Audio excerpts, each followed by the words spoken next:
Assalamualaikum warahmatullahi wabarakatuh.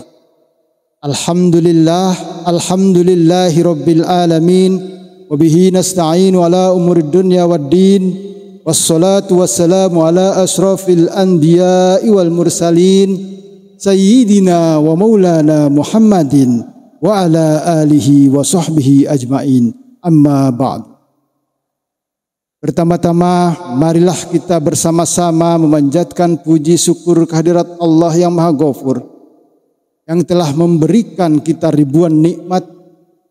Salawat beserta salam tak lupa kita curah-ruahkan kepada baginda Nabiyina wa Rasulina Muhammadin sallallahu alaihi wasallam, di mana beliau telah membawa kita dari zaman jahiliyah menuju zaman modernitas, menuju zaman serba canggih, menuju zaman digital. Hadirin wal hadirat rahimakumullah. Saat ini saya menyampaikan sebuah tema yang berkaitan dengan sufi, yang insya Allah akan terus berkesinambungan dan juga akan dijadikan sebagai fenomena atau kemudian menjadi bagian dalam dakwah di Masjid Al-Anwar Cibimbing, yang insya Allah akan diisi oleh para masyayikh, para asatid, para ulama yang ada di Cibimbing, yang secara konsisten akan memberikan berbagai hal tentang ilmu yang sangat bermanfaat bagi kita, bagi kehidupan kita, bagi kebaikan dan kemaslahatan umat manusia. Hadirin wal hadirat rahimakumullah. Alhamdulillah, beberapa waktu yang lalu saya telah membuat sebuah tema, sebuah buku yang diterbitkan yang dengan judul Bajik Bijak Kaum Sufi, yang alhamdulillah juga sudah dibedah oleh Kiai Haji Husain Muhammad atau Dr. Honoris Causa Buya Husain, juga oleh Rektor IAIN Syekh Nurjati yang ada di Cirebon. Hadirin wal hadirat rahimakumullah. Kenapa kemudian saya tertarik dengan membahas tema yang sangat fenomenal, yang kemudian orang-orang tidak semuanya sepakat tentang ini. Ada orang yang menganggap nyeleneh, ada orang yang menganggap sinis, ada orang yang menganggap skeptis, ada orang yang mengatakan bahwa ini adalah sebuah fenomena, sebuah kajian, sebuah pembelajaran tentang sufistik ini adalah menghambat modernitas. Banyak orang yang kemudian berpandangan seperti itu karena mereka tidak tahu apa itu sufi. Nah, sebelum masuk ke sana saya akan menyampaikan apakah kemudian kita tipe-tipe orang yang kemudian kalau dibanting itu pecah, atau kemudian orang yang ketika dibanting itu diam, atau orang yang ketika dibanting itu mantul, atau malah naik, atau malah mencapai kebahagiaan yang hakiki. Ini adalah sebuah fenomena dalam kita. Kita pertanyakan kepada diri kita sendiri, kita bagian dari mana? Dari yang dibanting pecah berarti kita tidak sanggup kemudian bangkit dari segala persoalan. Atau kemudian kita dibanting kemudian terkubur, kita tidak bisa beranjak naik ketika kita dalam keadaan kesulitan atau dalam keadaan diberikan cobaan dan ujian. Tetapi ada juga orang yang kemudian dibanting itu malah naik posisinya, derajatnya dan lain sebagainya. Ini adalah orang-orang yang kemudian mampu mengimplementasikan sufi dalam kehidupannya. Adalah orang yang ketika dibanting itu mantul, dibanting itu naik, dibanting itu bukan kemudian hancur dan pecah, tapi dia akan bangkit dan kemudian selalu berpositif thinking terhadap kekuasaan Allah, terhadap takdir Allah, terhadap berbagai fenomena yang ada. Maka ketika itu yang terjadi, kalau kita sebagai seorang sufi yang kemudian dibanting itu mantul, maka insya Allah semua persoalan yang ada dalam dan hadir kepada kita itu tidaklah bermakna apa-apa. Tidak akan menghancurkan kita, tidak akan menenggelamkan kita, tidak akan kemudian menjadikan kita sebagai orang yang pesimis, tapi insya Allah akan menjadi orang yang optimis. Kenapa demikian? Ini kan sebuah persoalan yang kemudian dijadikan sebagai alasan orang. Kenapa kemudian sufi itu seolah-olah menghambat modernitas? Kenapa kemudian sufi itu menghambat segala kemajuan kita? Maka kita pecahkan ini dan kita temukan sebuah metode dalam dunia psikologis disebut resiliensi psikosofistik. Apa itu resiliensi psikosofistik? Resiliensi psikosofistik itu adalah orang yang tangguh dalam menghadapi segala persoalan. Melalui apa? Melalui kajian-kajian yang ada pada dan implementasi pada tasawuf. Saudara-saudara, ini adalah temuan saya yang ditulis dalam buku ini. Maka ketika orang berbicara tentang tasawuf itu, ada misalkan kita menghadapi bencana seperti COVID-19, ada peningkatan stres, ada sikap pesimis, ada serangan kecemasan atau anxiety disorder ya. Kemudian ada juga terpuruknya ekonomi dan juga berbagai persoalan yang unpredictable atau yang tidak bisa diprediksi. Ada juga yang tidak mudah dikendalikan, uncontrollable. Nah, kemudian ini yang terjadi di dalam masyarakat kita, fenomena masyarakat Sibingbin yang secara sukarela masuk dalam sebuah komunitas kanjus sholawat misalkan, komunitas al-hikam misalkan, dia akan lebih tangguh menghadapi berbagai persoalan. Karena apa? Karena yang dibangun adalah satu, positif thinking. Yang kedua adalah optimisme. Yang ketiga adalah membangun menata hati menjadi orang-orang yang selalu berpikir positif dan baik. Selalu berpikir optimis dan juga berbagai hal tentang sesuatu yang ada di alam dunia ini adalah sesuatu yang fana. Tetapi kemudian mengimplementasikan diri untuk menjadi seorang yang asem atau kemudian bekerja keras dan meningkatkan ekonomi dan sebagainya. Ada orang lagi bertanya kenapa kemudian masuk sufi, kalau kemudian tidak boleh kaya raya, kalau kemudian tidak boleh berhasil, kalau kemudian tidak boleh menjadi orang yang sukses. Ini adalah pertanyaan atau skeptis orang-orang yang salah, orang-orang yang bodoh, orang-orang yang tidak mengerti tentang sufi. Maka kemudian saya menulis berbagai hal tentang bagaimana tema-tema sufi itu dapat diimplementasikan dalam kehidupan hari-hari. Sufisme atau tasawuf adalah gerakan yang mengajarkan ilmu tentang cara menyucikan jiwa. Nah, ini kalau secara zahir, secara maknawi, Anda sudah paham apa yang dimaksud dengan tazkiyatun nufus atau mensucikan jiwa. Kalau kita suka bergibah, maka berhentikanlah gibah. Kalau kita suka menuduh orang lain, memfitnah orang lain, maka berhentikanlah. Menuduh orang lain dan juga memfitnah orang lain. Kalau kita bersifat sombong, maka berhenti menjadi orang sombong. Kalau kita bersifat, memiliki sifat yang ujub, riya, takabur, syirik dan lain sebagainya, maka itu harus dihancurkan sedemikian rupa dan itu akan menjadi resiliensi pada diri kita. Resiliensi atau daya tahan tubuh yang luar biasa yang kemudian kau akan menemukan jalan yang luar biasa dalam tasawuf itu sendiri. Maka pemaknaan batin, pemaknaan lahir, pemaknaan implementasi kehidupan itu menjadi sesuatu yang sangat membahagiakan. Apa ada orang atau orang sufi yang kemudian putus asa dan kemudian bunuh diri? Tidak pernah kita dengar. Apakah ada orang yang sufi kemudian hidupnya tidak bahagia? Tidak pernah kita dengar. Meskipun beliau itu dalam keadaan sakit, dalam keadaan miskin, dalam keadaan apapun, maka penerimaan jiwa yang luar biasa, dia akan menerima sebuah kebahagiaan dalam diri kita. Bahkan pintu-pintu kecerdasan, pintu-pintu emosional yang baik, optimisme itu akan terbangun oleh pandangan-pandangan sufi terhadap kehidupan kita.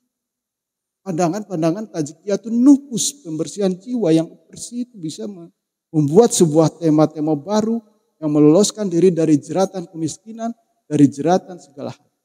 Kalau dikatakan sebagai sufi, sebagai penghambat kekayaan, ingat bahwa sufi bukan berbicara soal bagaimana kaya atau tidak. Bukan berbicara bagaimana kemudian dunia ini harus ditinggalkan. Meskipun maknanya pemaknaan secara tekstual itu seperti itu kalau bisa dimaknain oleh orang awam. Tapi pada faktanya adalah maksud dari meninggalkan dunia ini adalah jangan sampai kita dikuasai oleh dunia atau hedonisme. Hedonisme itu apa? Hedonisme itu adalah perilaku yang menyatakan bahwa kekayaan itu adalah sebagai bagian daripada kenikmatan dan kebahagiaan. Bukan itu. Orang kaya itu untuk membantu orang yang lemah. Orang kaya adalah untuk menjadikan seseorang dekat dengan Allah. Orang kaya untuk menjadikan dia sebagai seorang yang membantu dakwah dan kemudian menjadi penolong pada orang-orang yang miskin, orang-orang yang papa, orang-orang yang membutuhkan pertolongan kita. Maka kemudian disitulah maknanya. Jadi bukan tidak boleh kaya, bukan tidak boleh bahagia, bukan tidak boleh atau harus meninggalkan dunia secara utuh, kita meninggalkan dunia, tetapi bagaimana kemudian dunia itu jangan sampai menguasai diri kita sendiri. Innallaha yuhibbut tawabina wa yuhibbul mutatahhirin. Bahwa sesungguhnya Allah adalah menyukai orang-orang yang bertaubat dan juga orang-orang yang menyucikan diri. Di situ sudah jelas bahwa fenomena sufi itu tidak sama sekali bertentangan dengan ayat ini. Apa yang berbeda? Apa yang kemudian jadi pertanyaan besar menghambat modernitas atau tidak sesuai dengan dengan Al-Quran dan hadis? Berarti mereka atau beliau tidak mempelajari secara sempurna tentang sufi ini. Karena sufi itu di tiap bab itu perlu sebuah penafsiran dan secara menyeluruh dan juga kemudian mengimplementasikan pada kehidupan. Saya kira ini adalah sebuah fenomena di mana yang pertama mensucikan diri secara hissiyah atau lahiriah atau kemudian yang dapat dicapai dengan panca indera. Yang kedua adalah mensucikan diri secara maknawiyah atau batiniyah atau sesuatu yang tidak dicapai oleh panca indera. Ada ria, ada takabur, ada syirik, ada sombong, ada hedon dan lain sebagainya. Ini harus dihancurkan dalam diri kita. Dan ini harus diganti dengan sikap optimisme, sikap kemudian positive thinking terhadap Allah Subhanahu wa ta'ala. Nah, ini yang kemudian dari bab per bab menjelaskan bagaimana kita harus bersikap optimis, bagaimana kita harus menjauhi prasangka buruk, bagaimana kemudian kita harus menata hati kita agar selalu berharap terhadap Allah Subhanahu wa ta'ala, roja dan lain sebagainya, dan implementasinya luar biasa dalam kehidupan manusia. Dia akan menjadi dan membentuk orang yang resilient, atau orang yang tangguh, atau orang yang kuat, atau orang yang hebat, atau orang yang sukses, atau orang yang mencapai kebahagiaan yang hakiki. Ini adalah fenomena sufistik. Jadi jangan takut kemudian masuk dalam gerakan sufi, dalam kajian sufi, dalam kemudian mengimplementasikan sufi dalam kehidupan sehari-hari. Karena memang itu adalah bagian daripada akhlakul karimah atau kemudian yang disebut dengan penataan diri, penataan batin, tazkiyatun nufus, atau kemudian kita mencapai makom yang ma'rifat atau makom yang paling tinggi, di mana sesuatu yang paling berharga sekalipun tidak menjadi bagian daripada pemikiran kita. Misalkan reward, maka kita sholat karena ada surga. Ataukah kita kalau sholat itu karena takut neraka? Orang-orang yang tingkatan nilainya lebih tinggi dan paling tinggi dalam sufistik, dia tidak akan menjadi persoalan bahwa punishment dan juga reward berupa surga dan neraka itu tidak dijadikan sebagai persoalan dalam kemudian menjadi landasan dalam ibadah. Ibadahnya itu karena apa? Karena mahabbah. Nah, nanti ada pertanyaan lagi nih, untuk mencapai ke sana saya belum bisa. Ya memang berat, tapi ini adalah sebuah fenomena di mana kemudian kita mencapai degradasi atau tingkatan-tingkatan itu melalui upaya lahir, upaya batin. Nah, ini yang kemudian perlu kemudian diketahui oleh rekan-rekan, teman-teman kita, sahabat-sahabat kita yang kemudian berbicara skeptis tentang sufistik. Arih nafsaka minat tadbir fama qoma bihi wairuka anka la takum bihi li nafsik. Bahwa kalau ada kemudian berbicara dalam Al-Hikam, Syekh Ibnu Athaillah As-Sakandari menyebutkan, istirahatkanlah dirimu dari melakukan tadbir, mengatur urusan dunia dengan susah payah. Karena sesuatu yang telah diurus untukmu oleh selain dirimu adalah sudah diurus oleh Allah Subhanahu wa ta'ala. Tidak perlu engkau mengurus. Nah, mungkin kalau teman-teman, rekan-rekan dan juga para mustami' berpandangan bahwa ini adalah menimbulkan atau menumbuhkan sifat malas. Sebetulnya kalau dikorelasikan dengan al-kasbu, at-tadrij dan lain sebagainya, ini adalah fenomena bukan untuk menjadikan seorang yang malas, tetapi tidak memfokuskan diri pada persoalan-persoalan duniawiyah yang kemudian menguasai pada diri sendiri. Ingat bahwa ini adalah orientasi. Soal orientasi itu adalah soal bagaimana dalam pikiran kita, cita-cita kita, bayangan kita dan lain sebagainya, implementasi kehidupan kita itu bersinggungan dengan hal itu. Maka diistirahatkanlah dari segala persoalan-persoalan yang tidak mampu kita hadapi. Bukan berarti kita tidak mau kasih atau berusaha terhadap segala hal yang ada yang harus diusahakan, seperti mencari rezeki, kemudian menuntut ilmu, kemudian berupaya untuk menjadi seorang misalkan menempati posisi strategis di negara, di pemerintahan, di daerah dan lain sebagainya. Itu tidak bermasalah, tidak ada masalahnya dengan persoalan sufistik. Tidak ada kaitannya kemudian dibenturkan dengan dimensi psikosufistik. Ini adalah luar biasa ketika kita memahami itu lebih dalam. Maka kita tidak akan lagi terjebak soal ini. Iradatu katajrid ma iqamatillahi iyyaka fi asbab minasyahwatil khafiyah wa iradatu kal asbab ma iqamatillah iyyaka fi tajrid inhitata minal hammati aliyah. Jadi ini persoalan bagaimana kemudian keinginan untuk tadrij. Ini kan tadrij itu adalah melulu beribadah tanpa berusaha untuk duniawi. Sementara Allah Subhanahu wa taala menempatkanmu dalam posisi orang-orang yang al-kasbu atau yang berusaha atau kasab untuk kebutuhan sehari-hari. Maka keinginanmu tentang itu termasuk dari syahwat.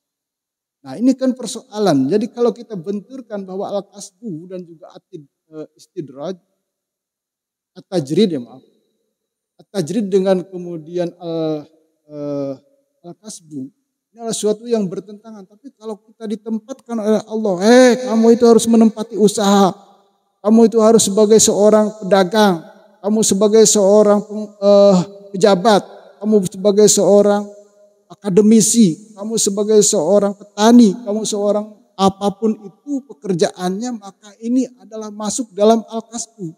Kalau kita berusaha dan kemudian mengingkari itu, malah justru itu adalah sebagai bagian daripada syahwat ya atau hawa nafsu yang samar. Maka sebetulnya halala jiddin la bijaddin kulla muzdin hal jaddun bila jiddin bumuzdin Wa kam abdun yakumu maquma hurrin wa kam hurrin yakumu maquma. Dengan sungguh-sungguh kita akan mencapai sebuah kebahagiaan, pencapaian yang sangat istimewa. Bukan dengan cara berdiam diri. Dan ini sudah disepakati dan ini sudah menjadi bagian daripada fenomena kehidupan manusia. Maka ketika kita berbicara soal tasawuf, nanti akan dijelaskan bagaimana kemudian mencintai atau al-mahabbah, bagaimana kemudian hubud dunia yang tidak diperbolehkan, bagaimana kemudian ada juhud dalam diri manusia, bagaimana kemudian ada kholwat, kemudian ada tema-tema yang kemudian berhubungan dengan dunia sufistik, maka itu akan dijelaskan secara menyeluruh dalam kitab Al-Hikam karya Syekh Ibnu Athaillah As-Sakandari. Maka kemudian kalau kita memahami secara utuh dan menyeluruh itu, apa yang ditemukan adalah serpihan-serpihan luar biasa untuk menata fenomena psikologis manusia menjadi tangguh, menjadi kuat, menjadi berhasil, menjadi sebuah atau mencapai cita-cita yang diridhoi Allah Subhanahu wa taala. Jadi saya kira tidak perlu kemudian membenturkan persoalan-persoalan sofistik dengan keraguan, dengan menyebarkan berita bohong tentang tasawuf dan lain sebagainya. Dan nanti akan dijelaskan oleh para ustadz, para alim dan ulama, para masyayikh. Saya dari akademisi, saya kira itu yang bisa saya sampaikan. Mudah-mudahan ada manfaatnya dan menjadi pencerahan bagi kita. Dan sekali lagi, buku yang sudah saya tulis ini merupakan refleksi dari pengamatan saya tentang sufistik, tentang fenomena gerakan sufistik yang ada di Cibimbing, ada di Pekalongan, ada di wilayah-wilayah atau daerah-daerah lain, dan juga sebagai bentuk daripada pemahaman saya terhadap Al-Hikam. Maka jika ada salah soal memahami ini, saya kira para ulama, para asatid, para habaib dan juga para sesepuh yang ada di sini bisa mengingatkan saya. Terima kasih, kurang lebihnya mohon maaf. Semoga bisa memberi manfaat. Billahi taufik wal hidayah. Wassalamualaikum warahmatullahi wabarakatuh.